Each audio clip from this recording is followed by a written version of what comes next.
नमस्कार, आप देख रहे हैं इंडिया न्यूज। आपके साथ मैं हूं रचना। शुरुआत करेंगे सुपरफास्ट 100 की। नमस्कार, मैं हूं राशिद। करेंगे बड़ी खबर से शुरुआत। बिहार का अगला मुख्यमंत्री कौन होगा, इसका फैसला आज जेडीयू के विधायक करेंगे। नीतीश कुमार के इस्तीफे के बाद आज पटना में जेडीयू विधायक दल की बैठक हो रही है, जिसमें पार्टी अपना नया नेता चुनेगी।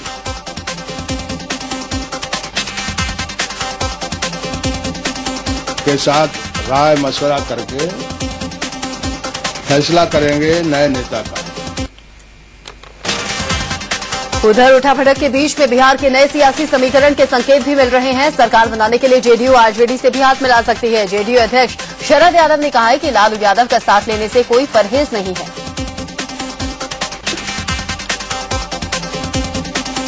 तो किसी तरह के जो पुराने मतभेद उनका कोई सवाल नहीं। यानी लालू से नीतीश जी की मतभेद जल्द समाप्त हो। जेडीयू अध्यक्ष शरद यादव ने कहा कि सेक्युलर गठबंधन की सरकार बनाने के लिए लालू यादव के साथ मतभेद भुलाने को वो तैयार हैं। शरद ने कहा कि सांप्रदायिक ताकतों को रोकने के लिए नई शुरुआत बिहार से ही करनी होगी। जेडीयू ने लालू यादव से हाथ मिलाने की बात कही तो लालू ने इससे इनकार भी नहीं किया। उन्होंने कहा कि वो पूरे मामले पर नजर बनाए हुए हैं। होगा हमको भी पता लग जाएगा और उनको भी पता लग जाएगा, सबको पता लग जाएगा, बिहार की जनता को भी पता लगेगा। इस स्टेज में हम क्या कमेंट करें, चल रहा है नहीं, इस स्टेज में हम कोई कमेंट करने की स्थिति में हम वाचफुल। जेडीयू के आरजेडी के साथ आने के सवाल पर बीजेपी नेता गिरिराज सिंह ने कहा कि नीतीश कुमार सत्ता के लिए किसी से भी हाथ मिला सकते हैं। की भूख है और सत्ता के लिए वो किसी से हाथ मिला सकते हैं। अगर बिहार की मौजूदा स्थिति को देखें तो 243 सीटों वाली विधानसभा में जेडीयू के पास 116 सदस्य हैं, जो कि बहुमत के आंकड़े से कम है। वहीं बीजेपी के पास 89, आरजेडी के पास 21, कांग्रेस के पास 4, निर्दलीय 6 और 1 सीट सीपीआई के पास है। आज पटना में जेडीयू विधायक दल की जो बैठक है, उसमें आरजेडी से समर्थन को लेकर के भी विचार हो सकता है। साथ ही पार्टी की आगे की क्या रणनीति होगी, इस पर भी चर्चा होगी। इससे पहले बिहार के मुख्यमंत्री नीतीश कुमार ने कल अपने पद से इस्तीफा दे दिया था। लोकसभा चुनाव में जेडीयू को मिली करारी शिकस्त की नैतिक जिम्मेदारी लेते हुए उन्होंने इस्तीफा दिया। तो अपेक्षित समर्थन हमें नहीं मिला,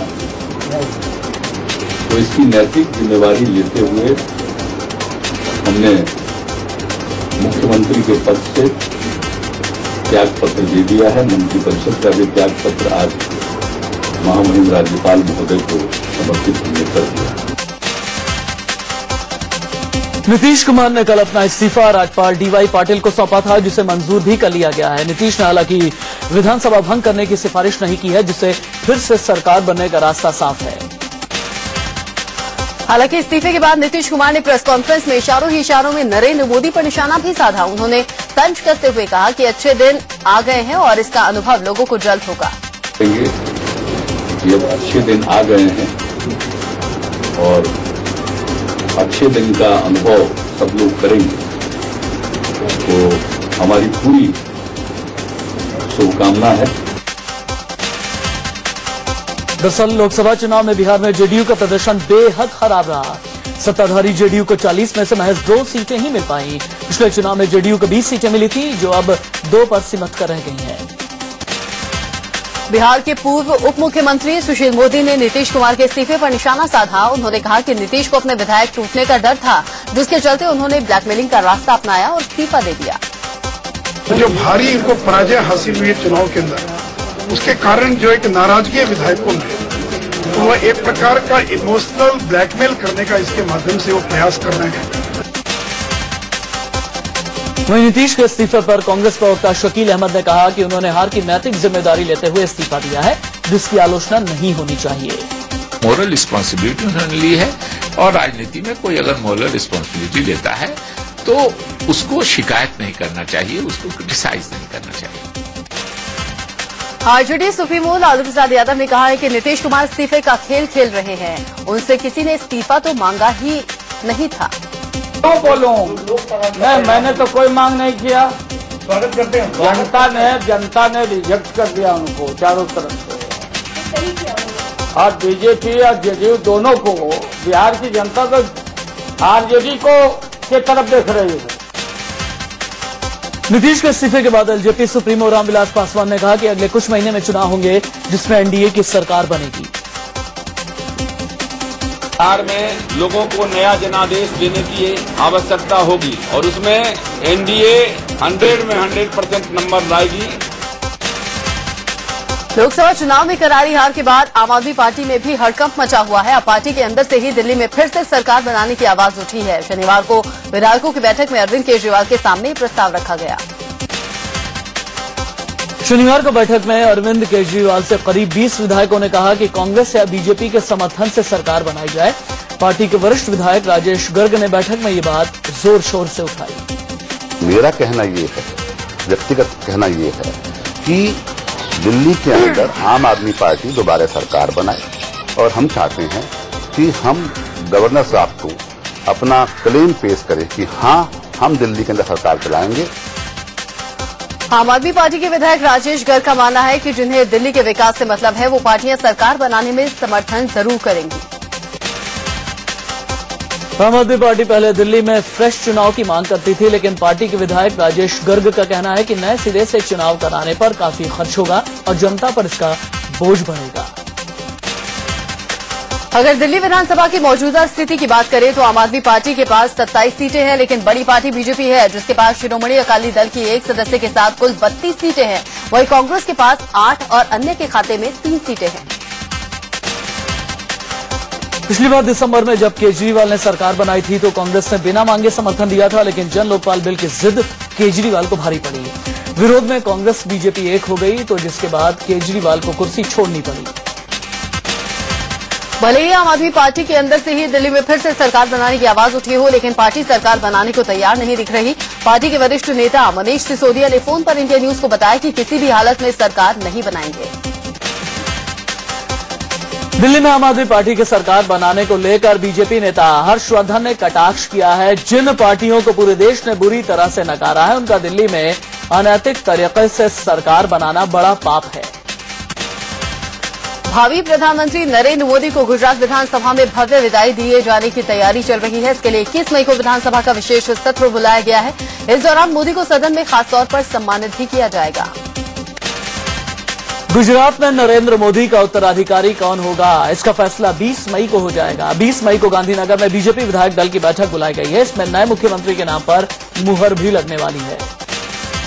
इस बीच गुजरात में नए मुख्यमंत्री के नाम पर आम सहमति बनाने के लिए बीजेपी आलाकमान ने 2 पर्यवेक्षक तैनात किए हैं। थावरचंद गहलोत और गुजरात के प्रभारी ओम प्रकाश माथुर को विधायकों का मन टटोलने के काम में लगाया गया है। ऐसा माना जा रहा है कि गुजरात में मुख्यमंत्री की दौड़ में राजस्व मंत्री आनंदीबेन पटेल का नाम सबसे आगे चल रहा है। आनंदीबेन को नरेंद्र मोदी का बेहद भरोसेमंद माना जा रहा है और वो सबसे अनुभवी मंत्री भी हैं। देश के भावी प्रधानमंत्री नरेंद्र मोदी दिल्ली में हैं और खबर है कि वो आरएसएस के दफ्तर जाने वाले हैं और वहां सरकार गठन को लेकर चर्चा भी कर सकते हैं। साथ ही मोदी कई नेताओं से भी आज मुलाकात करने वाले हैं। इससे पहले बीजेपी नेता वेंकैया नायडू दिल्ली में संघ दफ्तर पहुंचकर वरिष्ठ कार्यकर्ताओं से मिले। इस मौके पर नायडू ने कहा कि यह हमारी जिंदगी का ही एक हिस्सा है। 20 मई को नरेंद्र मोदी को बीजेपी अपने संसदीय दल का नेता चुनेगी। 20 मई को ही पार्टी ने संसदीय दल की बैठक बुलाई है जिसमें मोदी के नाम पर औपचारिक मोहर लग जाएगी। इसी दिन मोदी के शपथ ग्रहण की तारीख भी तय हो सकती है। बीजेपी ने नरेंद्र मोदी के शपथ ग्रहण की तैयारी भी तेज कर दी है। परंपरा के उलट राष्ट्रपति भवन के दरबारा हॉल की जगह प्रांगण में शपथ ग्रहण समारोह का आयोजन होगा। बीजेपी ने समारोह के लिए 3000 मेहमानों की लिस्ट भी तैयार की है। हालांकि कल वाराणसी में बीजेपी अध्यक्ष राजनाथ सिंह ने कहा था कि 4-5 दिनों में नरेंद्र मोदी देश के प्रधानमंत्री पद की शपथ ले लेंगे। इससे कयास लगने लगे हैं कि 23 मई से पहले मोदी का शपथ ग्रहण हो जाएगा। नेशनलिस्ट पीपल्स पार्टी के प्रमुख पीए संगमा ने बीजेपी अध्यक्ष राजनाथ सिंह से मुलाकात की। उनके साथ उनकी बेटी अगाथा संगमा भी राजनाथ सिंह से मिलने उनके दिल्ली स्थित आवास पहुंचे। शनिवार को वाराणसी पहुंचे भावी पीएम नरेंद्र मोदी ने गंगा आरती के बाद काशीवासियों को संबोधित किया। उन्होंने कहा कि वो काशी नहीं आते तो उन्हें कोई कुछ नहीं कहता, लेकिन उनकी आत्मा हमेशा कचोट थी। तो इस देश में मुझे कोई पूछने वाला नहीं था, लेकिन अगर न होता तो मेरी आत्मा मुझे पूछने की था।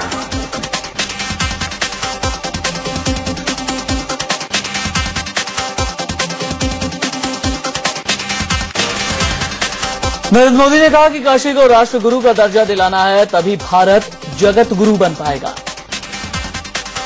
कि विश्व की आध्यात्मिक राजनीति के आध्यात्मिक राजधानी के रूप में फिर से हमारा ये बनारस कैसे दुनिया के सामने चमकने लगे। देश के भावी पीएम ने नरेंद्र मोदी ने काशी के अध्यात्म को विश्व पटल पर लाने की बात कही। मोदी ने कहा कि हम मिलकर काशी को विश्व की आध्यात्मिक राजधानी बनाएंगे। भारत जब जगत गुरु था तब बनारस राष्ट्र गुरु था, और जब तक बनारस राष्ट्र गुरु नहीं बनता भारत जगत गुरु कैसे बन सकता है। नरेंद्र मोदी ने वाराणसी की सफाई को लेकर लोगों से संकल्प लेने को कहा। मोदी ने कहा कि हम सब मिलकर वाराणसी को साफ सुथरा बनाएंगे। पूरे देश से मिले अपार जन समर्थन से गदगद मोदी ने वाराणसी में विरोधियों पर भी हमला बोला। मोदी ने कटाक्ष करते हुए कहा कि जनता ने हमें इतना प्यार दिया, अब गठबंधन करने के बाद भी विपक्ष नहीं बन पा रहा है। इससे पहले भावी प्रधानमंत्री नरेंद्र मोदी ने वाराणसी के दशाश्वमेध घाट पर गंगा आरती में हिस्सा लिया। मंत्रोच्चारण के बीच देश के भावी प्रधानमंत्री ने मां गंगा का हाथ जोड़कर अभिनंदन किया। वाराणसी के दशाश्वमेध घाट पर आरती के दौरान नरेंद्र मोदी के साथ बीजेपी अध्यक्ष राजनाथ सिंह, अमित शाह और प्रदेश अध्यक्ष लक्ष्मीकांत वाजपेयी भी मौजूद थे।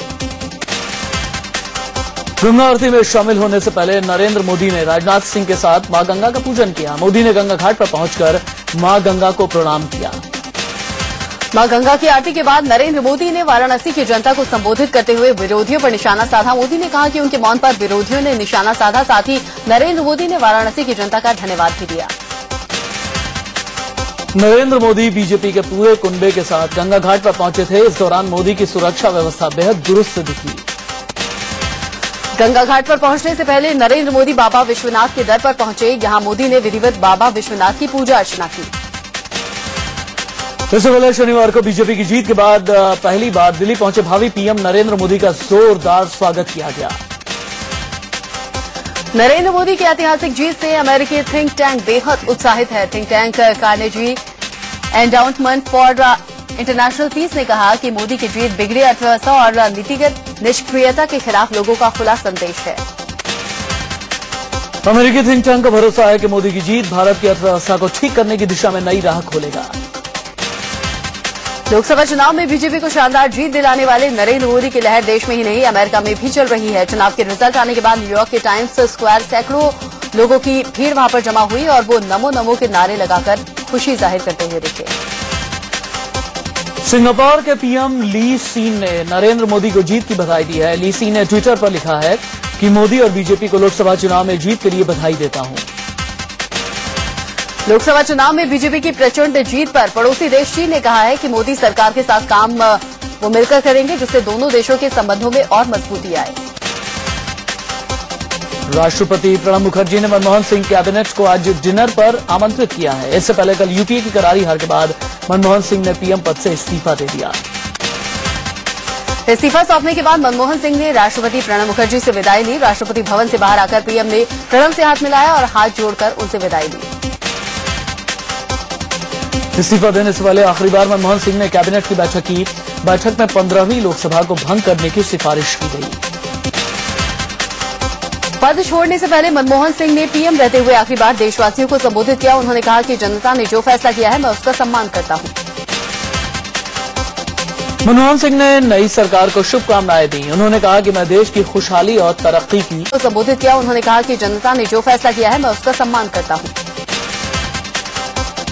मनमोहन सिंह ने नई सरकार को शुभकामनाएं दी। उन्होंने कहा कि मैं देश की खुशहाली और तरक्की की कामना करता हूं। अपने आखिरी भाषण में मनमोहन सिंह ने कहा कि देश में विकास की असीम संभावनाएं हैं, जिसके लिए हमें एकजुट होना होगा। अमेरिकी राष्ट्रपति ओबामा ने मनमोहन सिंह को फोन किया। ओबामा ने मनमोहन से कहा कि आपके साथ काम करना बेहद अच्छा रहा। ओबामा ने मनमोहन सिंह से फोन पर कहा कि पिछले 10 साल में अमेरिका भारत के संबंधों में बेहद अच्छी शुरुआत हुई। उम्मीद है कि नरेंद्र मोदी की सरकार इसे आगे बढ़ाने के लिए हर संभव कदम उठाएगी। बीजेपी की सबसे बड़ी सहयोगी पार्टी शिवसेना की नजर लोकसभा अध्यक्ष के पद पर है। कहा यह भी जा रहा है कि 18 सीटें लेने वाली शिवसेना के इस प्रस्ताव को नरेंद्र मोदी मान भी सकते हैं। लोकसभा चुनाव में पार्टी के निराशाजनक प्रदर्शन के बाद महाराष्ट्र नवनिर्माण सेना प्रमुख राज ठाकरे ने सद्भाव दिखाते हुए शिवसेना प्रमुख उद्धव ठाकरे को फूल भेजे। राज्य में लोकसभा की 48 सीटों में से शिवसेना को 18 सीटें मिली हैं। शिवसेना ने 20 सीटों पर चुनाव लड़ा था। लोकसभा चुनाव में करारी हार के बाद समाजवादी पार्टी के अंदर खाने घमासान मच गया है और खबर है कि मुख्यमंत्री अखिलेश यादव यूपी में पार्टी के अध्यक्ष पद से इस्तीफा दे सकते हैं। दरअसल समाजवादी पार्टी को यूपी की 80 सीटों में से महज 5 सीटें ही मिली, जबकि पिछले चुनाव में उसके पास 22 सीटें थीं। जो 5 सीटें मिली हैं वो भी मुलायम सिंह यादव और उनके परिवार को ही हासिल हुई। इधर नरेंद्र मोदी पीएम बनने जा रहे हैं, उधर कांग्रेस में इस्तीफे का सिलसिला शुरू हो चुका है। सोमवार को कांग्रेस वर्किंग कमेटी की बैठक बुलाई गई है, जिसमें सोनिया और राहुल गांधी अपने इस्तीफे की पेशकश कर सकते हैं। कांग्रेस महासचिव जनार्दन द्विवेदी ने कांग्रेस की हार को स्वीकार करते हुए हार की जिम्मेदारी ली। उन्होंने कहा कि कांग्रेस की वर्किंग कमेटी की बैठक में हार के कारणों पर चर्चा होगी। योजना आयोग के उपाध्यक्ष मोंटेक सिंह अहलूवालिया ने इस्तीफा दे दिया है। केंद्रीय मंत्रिमंडल की बैठक में अहलूवालिया ने अपना इस्तीफा मनमोहन सिंह को सौंपा। हरियाणा जनहित कांग्रेस के सुप्रीमो कुलदीप बिश्नोई ने अपनी हार के बाद इस्तीफा दे दिया है। कुलदीप बिश्नोई ने नैतिकता को आधार बताकर अपना इस्तीफा दिया। यूपी में अपना सुपड़ा साफ होने से तिलमिलाई बीएसपी सुप्रीमो मायावती ने बीजेपी प्रदेश प्रभारी पर आरोप लगाया है कि उन्होंने साजिश के तहत भड़काऊ भाषण देकर वोटों का ध्रुवीकरण किया। श्री अमित शाह ने सोची समझी रणनीति व षड्यंत्र के तहत ही जानबूझकर यहाँ अपने भड़काऊ बयानबाजी आदि के जरिए फिर इस चुनाव को इन्होंने हिंदू मुस्लिम सांप्रदायिक रंग दे दिया था। मायावती ने कहा कि यूपी में बीजेपी को 42% वोट मिले हैं। इसका मतलब है कि करीब 58% लोगों ने बीजेपी को नकार दिया। आज सीपीएम पोलित ब्यूरो की अहम बैठक होने वाली है। दिल्ली में होने वाली इस बैठक में लोकसभा चुनाव के नतीजों को लेकर मंथन होगा। 16वीं लोकसभा में अब तक की सबसे ज्यादा महिला सांसद जीत कर आई हैं। इस बार 61 महिला सांसदों को संसद के अंदर दाखिल होने का जनादेश मिला है। पंजाब के संगरूर से आम आदमी पार्टी के सांसद भगवंत मान हरमिंदर साहिब में माथा टेकने के लिए पहुंचे। गुजरात की राज्यपाल कमला बेनीवाल की मुश्किलें बढ़ने वाली हैं। बेनीवाल को जमीन आवंटन के मामले में राजस्थान की एंटी करप्शन ब्यूरो ने दोषी माना है। दिल्ली में आज योग गुरु स्वामी रामदेव संकल्प पूर्ति महोत्सव का आयोजन कर रहे हैं। मशहूर डिजाइनर साईं सुमन ने भावी प्रधानमंत्री नरेंद्र मोदी के लिए सूट डिजाइन किया है। लुधियाना के चंद्रशेखर प्रभाकर ने नरेंद्र मोदी के लिए मोम का पुतला बनाया है। चंद्रशेखर प्रभाकर ने इससे पहले भी कई दिग्गजों के पुतले बनाए हैं, जिसमें महात्मा गांधी, जवाहरलाल नेहरू, अटल बिहारी वाजपेयी और मनमोहन सिंह समेत कई नेताओं और खिलाड़ियों के पुतले शामिल हैं। इन सभी दिग्गजों के पुतले लुधियाना के प्रभाकर वैक्स म्यूजियम में रखे गए हैं, जिसे देखने के लिए हर दिन काफी संख्या में लोग आते हैं। अरुणाचल विधानसभा में एक बार फिर कांग्रेस की सरकार बनने जा रही है। 60 सीटों वाली विधानसभा में कांग्रेस को 42 सीटें मिली हैं। फुल मेजोरिटी, डंपिंग मेजोरिटी के साथ हम लोग दोबारा फिर सत्ता पे आ गया है, तो उसका पूरा श्रेय मैं अपना नवम तुकी जी को मैं देना चाहूंगा। Election process was for development and people have accepted the development of this present government. Congress party की ओर से खड़े 11 उम्मीदवार पहले ही निर्विरोध चुन लिए गए थे, जिसके बाद विधानसभा की 49 सीट पर चुनाव हुए। इस जीत के बाद कार्यकारी सीएम नबाम तुकी ने कहा कि सरकार सूबे में हेल्थ स्कीम चला रही है, जिससे मुफ्त इलाज मुहैया करवाया जाएगा। अभी हम लोग हेल्थ इंश्योरेंस स्कीम हम लोगों ने शुरू करने जा रहा है, जिससे कि जितना भी जो रूरल एरियाज में, अर्बन एरियाज में जितना भी बीमारी है वो उसका सुविधा हो जाएगा और मुफ्त में उसका इलाज किया जाएगा। जीत के बाद कार्यकारी सीएम नबाम तुकी और विधायकों ने जनता को धन्यवाद दिया। नबाम तुकी ने बताया कि प्रदेश में कई रोजगार योजनाएं चलाई जा रही हैं। जो पब्लिक प्राइवेट पार्टनरशिप के द्वारा हम लोगों ने इन्वेस्टमेंट सब को बुलाया और विशेष करके जो हाइड्रो पावर प्रोजेक्ट्स में काफी लोगों ने आया है। अभी कोई प्रोजेक्ट्स काम शुरू होने वाला है, इससे बहुत लोगों का एम्प्लॉयमेंट हो जाएगा। नोएडा सेक्टर 63 में एक वाटर जग बनाने वाली कंपनी में आग लग गई। आग की वजह से कंपनी में रखा लाखों का सामान जलकर खाक हो गया। बिहार के बेगूसराय में एक 3 मंजिला इमारत में अचानक आग लगने से हड़कंप मच गया। आग मकान के तीसरी मंजिल पर बने स्टूडियो में लगी, जिससे मकान का तीसरा मंजिल पूरी तरह से जलकर खाक हो गया। दिल्ली के नरेला में एक तेज रफ्तार बस ने मासूम को कुचल दिया। 8 साल का बच्चा नरेला इंडस्ट्रियल एरिया के पेट्रोल पंप के पास ही सड़क पार कर रहा था, तभी हादसा हुआ। स्थानीय लोगों के मुताबिक बस का ड्राइवर नशे में था। गुजरात के भरूच में भीषण सड़क हादसा हुआ। एक साथ 4 गाड़ियों के टकराने से 8 लोगों की मौत हो गई। ये हादसा ट्रक, टैंकर, बस और जीप के आपस में टकराने से हुआ। ग्रेटर नोएडा के रबूपुरा इलाके में 40 साल के एक अधेड़ ने अपनी भतीजी को ही हवस का शिकार बनाया। बच्ची के साथ जिला अस्पताल के डॉक्टरों ने भी भद्दा मजाक किया। डॉक्टर से मेडिकल जांच में बच्ची के साथ रेप से इनकार कर दिया। रेप के बाद डॉक्टर्स की लापरवाही से गुस्साए लोगों ने मेडिकल जांच करने वाले डॉक्टर्स की बर्खास्तगी की मांग की है। यूपी के ग्रेटर नोएडा में 2 पुलिस वालों ने एक पंचायत अधिकारी की जमकर पिटाई कर दी। अधिकारी के मुताबिक इस मारपीट के बाद पुलिस उनकी शिकायत दर्ज नहीं कर रही थी, लेकिन सिटी मजिस्ट्रेट के आदेश के बाद आखिरकार पुलिस ने कार्रवाई की। IPL 7 में आज 2 मुकाबले खेले जाएंगे। पहला मुकाबला चेन्नई सुपर किंग्स और बेंगलोर रॉयल चैलेंजर्स के बीच खेला जाएगा। IPL में अब तक चेन्नई ने 10 मुकाबले खेलकर 8 जीते हैं।